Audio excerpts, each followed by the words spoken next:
Hi hello guys. മഴയൊക്കെ ആയിട്ട് വീട്ടിൽ മടി പിടിച്ചിരിക്കുകയായിരുന്നു. അതും പോരാതെ കഴിഞ്ഞ 2 ദിവസമായിട്ട് നല്ല വിഷമത്തിലാണ്. വേറൊന്നുമല്ല, നമ്മുടെ അല്ലുവിന് തീരെ സുഖമില്ല. എന്ത് പറ്റിയെന്നൊന്നും അറിയില്ല. ആളെപ്പോഴും കട്ടിൻ്റെ കീഴെ പോയി തന്നെ കിടക്കുകയാണ്. വിളിച്ചാലൊന്നും വരത്തില്ല. നല്ല ആക്റ്റീവായിട്ട് ഓടി നടക്കുന്നതൊക്കെ ആയിരുന്നു. എന്ത് പറ്റിയെന്ന് അറിയില്ല. ഇപ്പോൾ ഓടുന്നുമില്ല, ചാടുന്നുമില്ല. എപ്പോഴും കിടപ്പ് തന്നെയാണ്, അതും കട്ടിൻ്റെ കീഴെ. നമ്മുടെ അടുത്തൊന്നും വരില്ല വിളിച്ചാൽ. ഇപ്പോൾ തൊടാൻ ചെന്ന് കഴിഞ്ഞാൽ ഭയങ്കര അഗ്രസീവായിട്ട് കടിക്കാനൊക്കെ വരും. എന്ത് പറ്റിയെന്ന് അറിയില്ല. എന്തോ കാര്യമായിട്ട് എന്തോ പറ്റിയിട്ടുണ്ട്. കട്ടിലിൽ നിന്ന് അങ്ങനെ ചാടിയപ്പോൾ കാലെന്തോ ഉളുക്കിയതാണെന്ന് വിചാരിച്ചിരിക്കുകയാണ് ഞങ്ങൾ. കാരണം എന്തോ തൊടുമ്പോൾ അവനെ എടുക്കുമ്പോഴൊക്കെ നല്ല വേദനയായിട്ട് അവൻ കരയുന്നുണ്ട്. ഫുഡും കഴിക്കുന്നില്ല, വെള്ളവും കുടിക്കുന്നില്ല. ഫുഡൊക്കെ വാരി കൊടുക്കാൻ ചെല്ലുമ്പോൾ അവൻ എന്നെ കടിക്കുകയൊക്കെയാണ്. അങ്ങനെ കുറേ കടി കിട്ടി എൻ്റെ കൈയൊക്കെ മുറിഞ്ഞ് ചോരയൊക്കെ വന്നു. ഇതിപ്പോൾ ഇന്ന് രാവിലെ നോക്കിയിട്ടും അവന് ശരിയാവുന്നില്ല. വേദന കൊണ്ട് അവൻ ഇപ്പോഴും കിടപ്പ് തന്നെയാണ്. ഫുഡും കഴിക്കുന്നില്ല, വെള്ളവും കുടിക്കുന്നില്ല.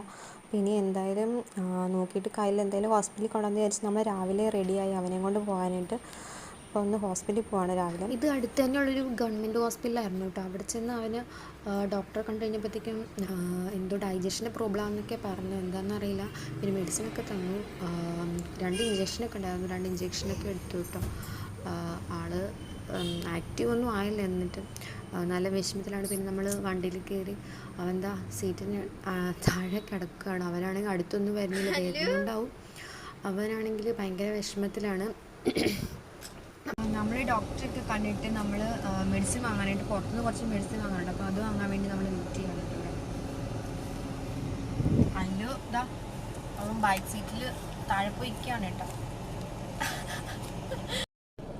അല്ലൂര് പിന്നെ ഒരു പെഡിഗ്രി വാങ്ങിച്ചു. പിന്നെ അതുകൂടാതെ ഫുഡൊന്നും കഴിക്കാത്തതുകൊണ്ട് നല്ല ക്ഷീണമുള്ളൂ. പിന്നെ ORSൻ്റെ പൗഡർ വാങ്ങിച്ചിട്ടുണ്ടായിരുന്നു. അതുകൂടാതെ ഡൈജഷൻ്റെ സിറപ്പും കൂടെ വാങ്ങിയിട്ടുണ്ടായിരുന്നു. പിന്നെ സമയം ഉച്ചയായി, നമ്മൾ തിരിച്ച് വീട്ടിലേക്ക് പോകണം കേട്ടോ ഗൈസ്.